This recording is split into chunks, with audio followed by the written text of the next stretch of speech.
Continuamos con la serie de Efesios.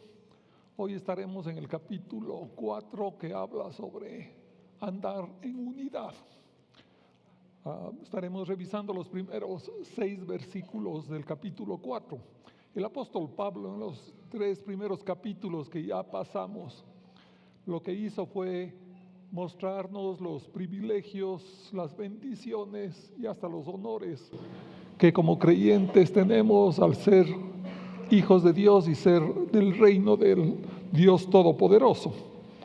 Y ahora estos 3 capítulos siguientes, 4, 5 y 6, hablan sobre los deberes y obligaciones que tenemos, ya que la fe y la conducta de un cristiano deben siempre de la mano, y la doctrina correcta es esencial para el vivir correcto. Siempre deben estar juntos, qué es lo que creemos y cómo vivimos. Y eso es lo que el apóstol Pablo nos exhorta. Entonces, el versículo 1 dice lo siguiente: yo pues, preso en el Señor, os ruego que andéis como es digno de la vocación con que fuisteis llamados. El apóstol Pablo, de judío, pasó a ser un apóstol cristiano después que prácticamente fue tomado preso por Jesucristo camino a Damasco, esta conversión poderosa y increíble que él tuvo cuando Jesucristo le botó del caballo y después le llamó a que sea un testigo suyo. Y él nunca buscó librarse de este encarcelamiento divino que tuvo toda su carrera, pues estuvo preso en Jesucristo y compartiendo de Jesucristo. Y él después de eso pide que andemos como es digno de la vocación como que fuisteis llamado. Os ruego, dice otra traducción, dice os exhorto que andéis como es digno.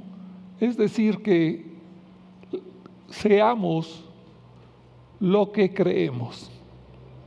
La vocación con que fuimos llamados es que somos hijos de Dios, que somos santos en Jesucristo. Él espera eso, que lo hagamos con dignidad, que lo cumplamos. Eso es lo que está llamando Él. Juan 6:44 dice: ninguno puede venir al Padre que me envió, si el Padre que me envió no lo trajere. Nadie puede salvarse sin entregarse a Jesucristo. Pero lo contrario también es cierto. Ninguna persona puede escoger a Cristo si no ha sido escogida antes por el Padre y el Hijo.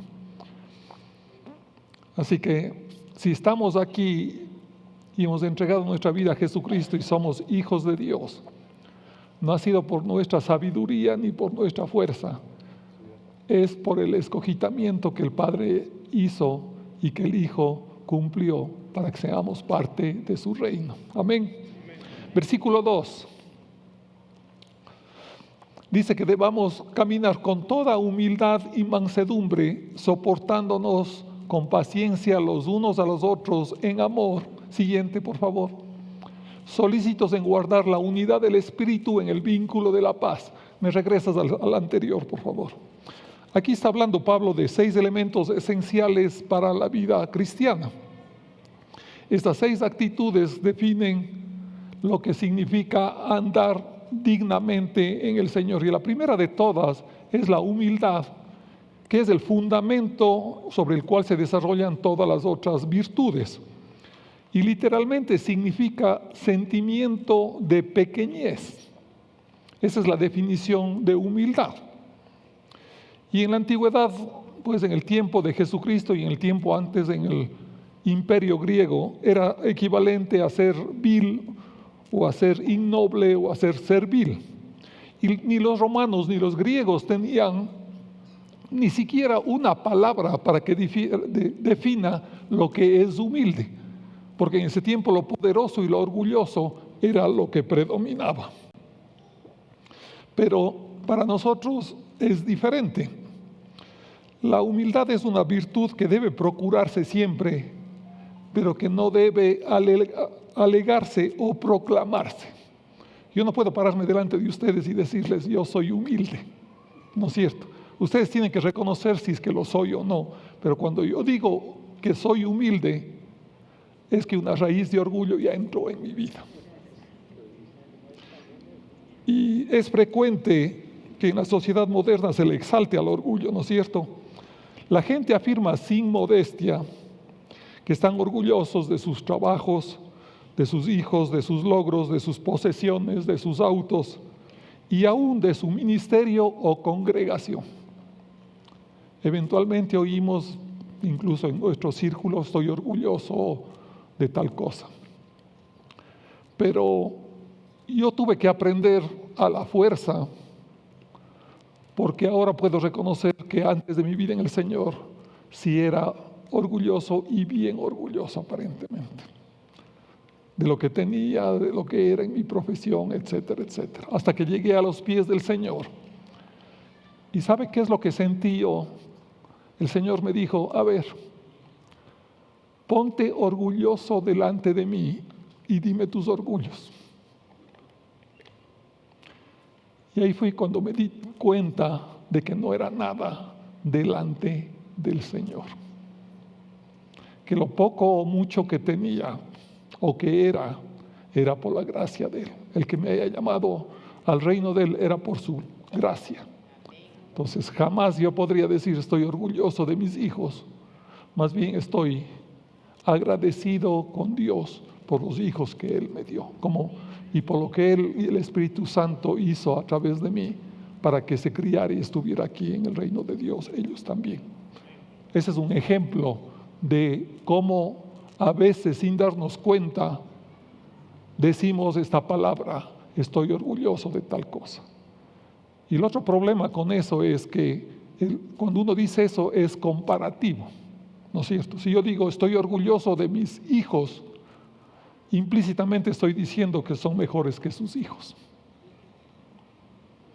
Y eso en el reino de Dios no existe. Nadie es mejor que otro en el reino de Dios. Delante de Jesucristo todos somos exactamente iguales. Pecadores que con gracia hemos recibido el perdón de Dios y que estamos en su reino. Amén. La segunda cosa que dice es mansedumbre.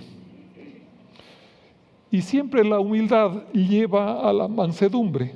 Ningún orgulloso puede ser manso y también se le ha definido erróneamente como alguien que es débil o tímido o que no tiene poder o vigor. Pero bíblicamente más bien se refiere a otra cosa, se refiere a un caballo salvaje que fue domado y que está sometido a su dueño, así como estamos sometidos nosotros a Jesucristo. Entonces la mansedumbre es poder bajo el control y su marca distintiva es el autocontrol, que podamos controlar nuestro carácter y nuestras reacciones. La tercera cosa que menciona el apóstol es que debemos soportarnos con paciencia los unos a los otros. Y la paciencia es sinónimo de benignidad o de aguante. Debemos aguantarnos unos a otros, aunque a veces sí es medio difícil, ¿no es cierto? Igual en todo lado, en el trabajo, en lo que sea. Santiago 5, 10 y 11 dice, hermanos, tomen por ejemplo de aflicción y de paciencia a los profetas que hablaron en el nombre del Señor. Habéis oído de la paciencia de Job y habéis visto el final del Señor. Creo que es el mayor ejemplo de paciencia, como Él se dejó arrastrar hasta la crucifixión. El siguiente dice que los unos a los otros debemos estar juntos en amor. Es un amor que soporta. Y 1 de Pedro 4:8 dice, y ante todo tened entre vosotros ferviente amor, porque el amor cubrirá multitud de pecados. ¿Y qué es lo que está significando aquí? Es que porque amo ya estoy libre de pecados, estoy perdonado de pecados. No tiene nada que ver. El pecado perdona a quién. Cristo Jesús a través de su sacrificio, ¿no es cierto? Lo que aquí se está refiriendo es que cubrir los pecados de los demás es como cubrirlos como un cobertor grueso, no para justificarlos o excusarlos, porque todos debemos confesar nuestro pecado delante de Dios, sino para impedir que sean conocidos más de lo necesario, que a veces también cometemos ese error. Le caemos a nuestro hermano y el pecado de él, pues termina en la boca de todas las personas en una congregación. O sea, eso se refiere que el amor cubre multitud de pecados. Usted tiene que apagar el pecado de su hermano, mas no difundirlo. Eso se refiere el versículo y el contexto de lo que dice el apóstol Pablo. Lo siguiente, por favor, versículo 3, dice: solícitos en guardar la unidad del Espíritu en el vínculo de la paz. Es fundamental esto de que estemos prontos para actuar, y la unidad no fue y no es creada por la iglesia, es dada por el Espíritu Santo. Estamos juntos y en unidad por la acción del Espíritu Santo en nuestras vidas. Después que entregamos a Cristo, lo que llega es el Espíritu Santo a llenar nuestras vidas y a guiarnos en ella. Y parte de esa guianza es que quiere que el pueblo de Dios se mantenga unido y que se mantenga esto en el vínculo de la paz también, ambas cosas.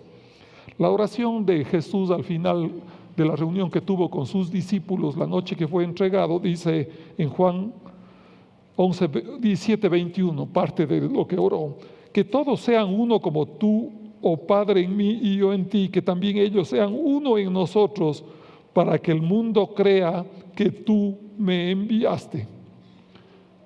Y la forma como guardamos la unidad es que seamos fieles a la vocación a la que fuimos llamados, porque el Espíritu Santo a través de eso podrá mantenernos siempre juntos. Y hay un proverbio que le atribuyen a San Agustín, no es tan seguro si él mismo lo dijo, pero creo que es importante aquí mencionarlo. Dice: en lo esencial, unidad; en lo dudoso, libertad; y en todo, caridad o amor. ¿Y a qué se está refiriendo? Sabemos que las varias congregaciones cristianas tenemos unidad en una cosa, que es que somos salvos por la gracia de Dios en Cristo Jesús. Que Cristo es el Señor, que Cristo murió en la cruz y que a través de eso tenemos perdón de pecados, que debemos arrepentirnos del pecado para después poder llegar a ser hijos de Dios. Todo eso es la parte esencial del cristianismo, y creo que, si no todas, la inmensa mayoría de congregaciones cristianas de diferentes denominaciones tienen eso como su núcleo y estamos unidos en eso. Pero hay otras cosas que en lo dudoso dice libertad, y hay otras cosas que pueden ser no de todas las congregaciones. Por ejemplo, si los dones sobrenaturales están vigentes o no. Hay congregaciones conservadoras que dicen que hace eso.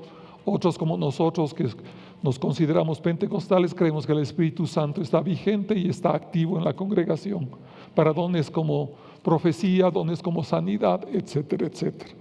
Y en todo, dice, debemos tener amor o caridad, que es la cosa. Y es importante esto, pero la parte fundamental creo que es la unidad. ¿Y qué es la unidad? De lo que les acabo de comentar. Y déjeme compartirle algo. Antes de entregar mi vida a Cristo, yo estuve con los testigos de Jehová. Y yo consideraba inicialmente que los testigos de Jehová eran cristianos con un poco de variación. En ese tiempo yo, de católico, empecé a estudiar con los testigos y tenía unas pocas bases, porque era un católico flojo, tristemente. Y eso por propia cosa mía, no por querer culpar a nadie, ¿no es cierto?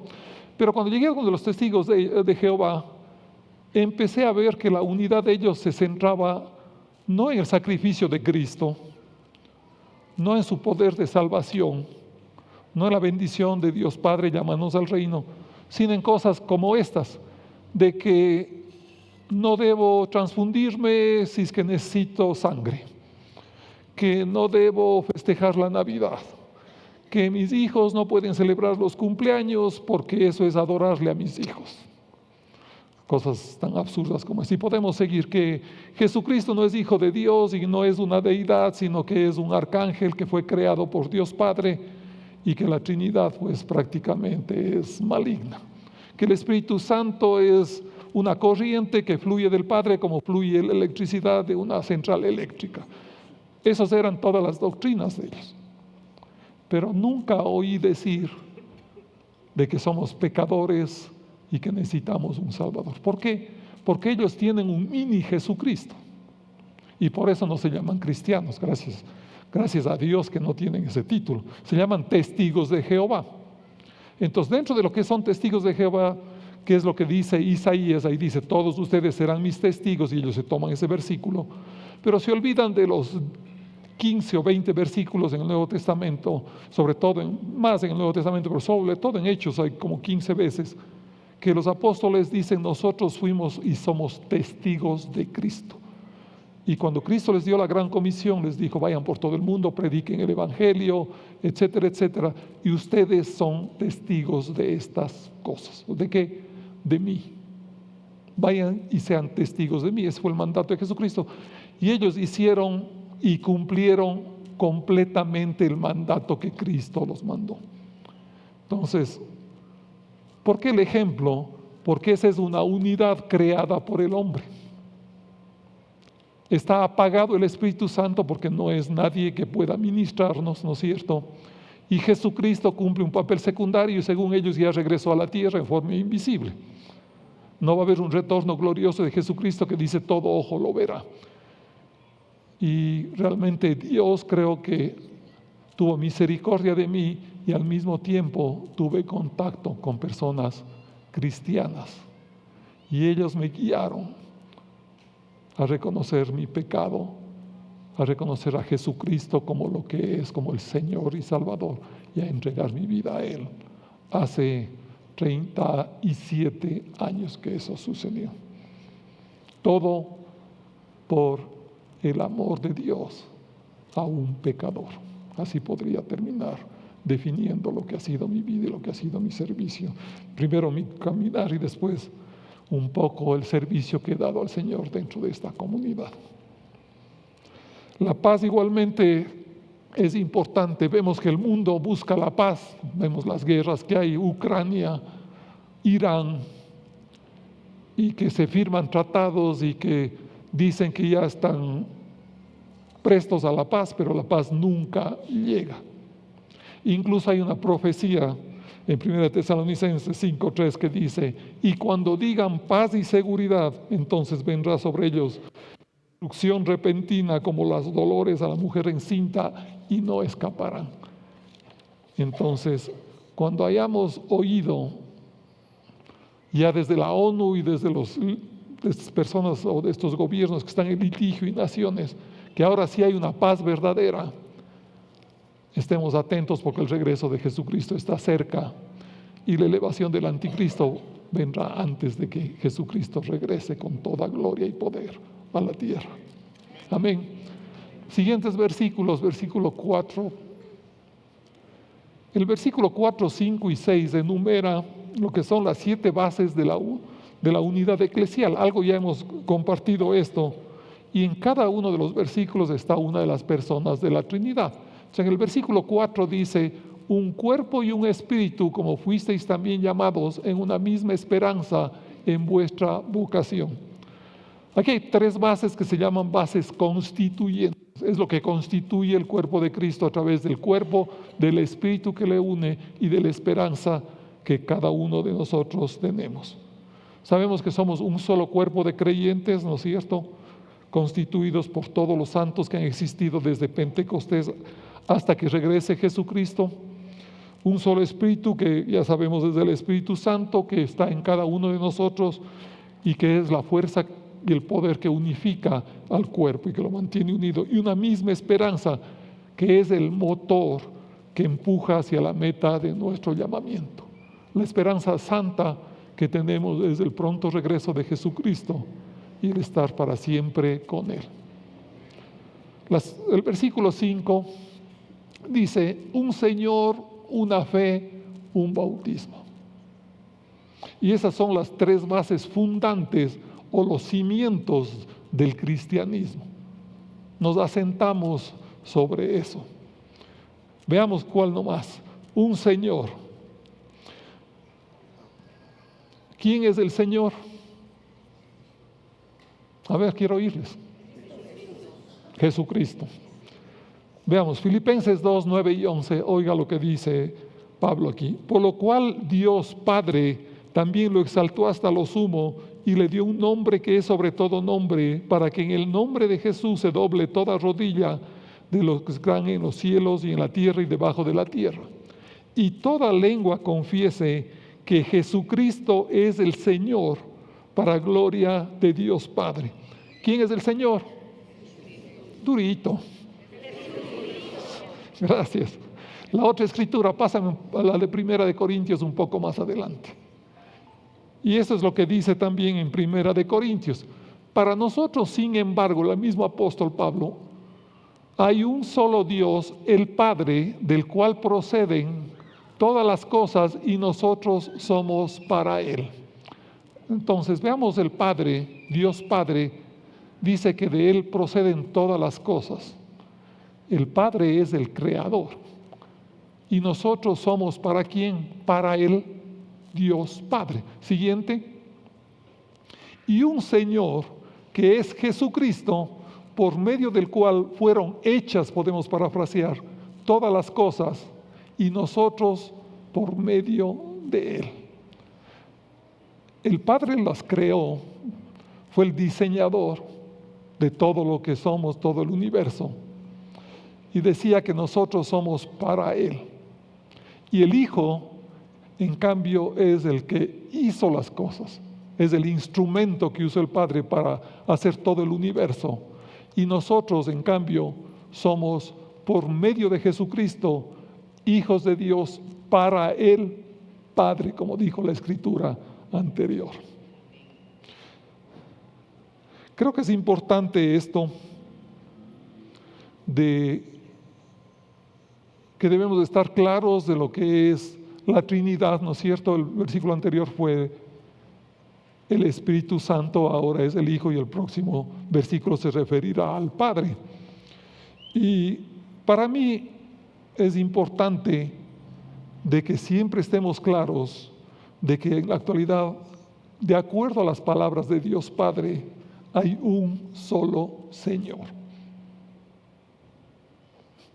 No me estoy inventando, hemos leído 2 escrituras, podríamos leer 10 fácilmente, ¿no es cierto? ¿Y qué significa esto?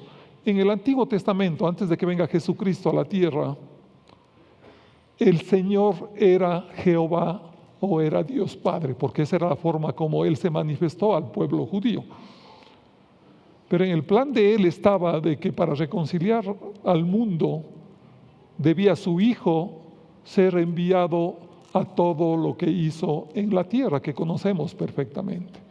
Y lo que dice es el que cuando Jesucristo cumplió esto, que se humilló y fue muerto en la cruz, Él lo exaltó sobre todo nombre y le dio el título de Señor. En cierta forma podemos decir que el Rey, Dios Padre, se quitó la corona y le dio la corona a Jesucristo. Y en la actualidad, Jesucristo es el Rey, es el Señor. Él es el todo, aunque siempre el Padre esté detrás de eso. No podemos borrarle al Padre, pero el Padre mismo ha dado toda autoridad a su Hijo para que nos relacionemos con Él, caminemos con Él y esperemos la vida eterna en Él, con Él y con Dios Padre. Amén. ¿Qué más dice ahí del versículo anterior? Estamos bien, ahí estamos. Un Señor, una fe y un bautismo. Está bien el anterior. La fe ya sabemos que es la doctrina que hemos compartido brevemente aquí, que nos ha sido dada y que ha sido preservada en el Nuevo Testamento. No hay donde perderse podemos comprender y aprender y saber. Así nadie nos enseñe, solo yendo a la Escritura y leyendo lo que es principalmente el Nuevo Testamento. Y un bautismo, dice, y esto tiene un significado doble. En 1 Corintios 12:13 dice, porque por un solo Espíritu hemos sido bautizados en un cuerpo. Entonces, la unidad del cuerpo viene dada por el Espíritu Santo y por el bautismo del Espíritu Santo que cada uno hemos recibido su poder y después su bautismo. Pero también significa este bautismo el bautismo en agua. Cuando usted lee Hechos y en general lo que pasaba en la iglesia cristiana primitiva, la conversión se desarrollaba a través de bautizarse en agua, porque la confesión de fe verbal que tenemos ahora en Romanos 10:9, si confesares con tu boca que Jesús es el Señor y creyeres en tu corazón que Dios lo resucitó de los muertos, serás salvo, porque con el corazón crees para justicia, pero con la boca se confiesa para salvación. Eso no existía y no se sabía prácticamente durante el primer siglo. Eso fue escrito a la iglesia de Roma y hasta que se difunda eso pasarían 150 años. Entonces, la iglesia primitiva tenía el concepto de que uno se entregaba a Jesucristo sumergiéndose en el agua y muriendo al viejo hombre y resucitando en la vida nueva. O sea, eso está refiriéndose esta parte del bautismo. Y el siguiente versículo, y este versículo, el último, dice: un Dios y Padre de todos, el cual es sobre todos y por todos y en todos. Esta es la base trascendente de estas 7 bases que hemos visto. Las primeras eran las constituyentes, que era el cuerpo, el espíritu y la esperanza. La segunda eran los cimientos, que era un Señor, una fe y un bautismo. Y esta es la base trascendente: un Dios y Padre de todos. Para los judíos había un solo Dios, ¿no es cierto? Y acordémonos que los apóstoles y discípulos de Jesucristo todos prácticamente vinieron del judaísmo. Entonces, para ellos estaba claro de que había un Dios Padre, pero después vieron que había un Señor Jesucristo que tenía toda la potestad del Padre y que el Espíritu Santo se desarrollaba también con sentimientos como que es ofendido, que Él nos ministra, que Él se entristece. Y la Trinidad fue un desarrollo doctrinal que tuvo la iglesia bastante tiempo después de que Jesucristo y los discípulos los apóstoles estuvieran en la tierra. Entonces, ¿qué es lo que significa esto de la Trinidad? Es que las 3 personas están juntas en un plano ontológico de substancia. Las 3 son lo mismo, piensan iguales, nunca están en contra una de ellas, siempre están al unísono. Pero en la parte funcional sí son diferentes. Y algún rato nos tomaremos más tiempo para compartir con esto, que es uno de mis temas favoritos. Pero funcionalmente están en autoridad el Padre, el Hijo y el Espíritu Santo. Por eso dice: cuando yo me vaya, dijo Jesucristo, mi Padre y yo les enviaremos al Consolador. Y el Espíritu Santo, siempre dice la Escritura, que Él hace y dice lo que fue enviado a hacer por el Padre y el Hijo. Y sabemos que el Hijo se somete al Padre en todo también. Entonces, funcionalmente, sí hay una autoridad descendente, Padre, Hijo y Espíritu Santo. ¿Qué más dice la Escritura esta? Dice que este Padre es sobre todos porque es un Dios soberano, que es por todos porque es un Dios omnipotente, y porque es en todos porque está omnipresente en cada uno de nosotros a través del Espíritu Santo. Amén. ¿Qué reflexión tenemos para esto? Es en forma personal, en dónde estamos cada uno de nosotros y qué hemos hecho con nuestra vida aquí en el reino de Dios. César compartió esto. Revisa tu vida, qué estás viviendo, si estás viviendo dignamente de acuerdo al llamado, qué carácter tienes, si mantienes la humildad que el Señor quiere que tengas, la mansedumbre, la paciencia, el amor, y qué tanto aportas a la unidad del reino de Dios y a esta congregación. Lo que sabemos es que tenemos una bendición grande en el Señor Jesucristo, en el amor del Padre y en la comunión del Espíritu Santo, y eso nos une mucho más que las pequeñas diferencias que cada uno de nosotros podamos desarrollar, tanto en doctrina como en nuestro caminar. Amén. Amén. Nos ponemos de pie, por favor, vamos a orar. Gracias, amado Dios. Padre, estamos tan agradecidos contigo por tu llamado al reino. Gracias, Señor Jesús, por tu sacrificio perfecto, y gracias, Espíritu Santo, por guiarnos en esta vida. Bendice nuestro caminar en ti, oh precioso Dios. En Cristo Jesús oramos. Amén y amén.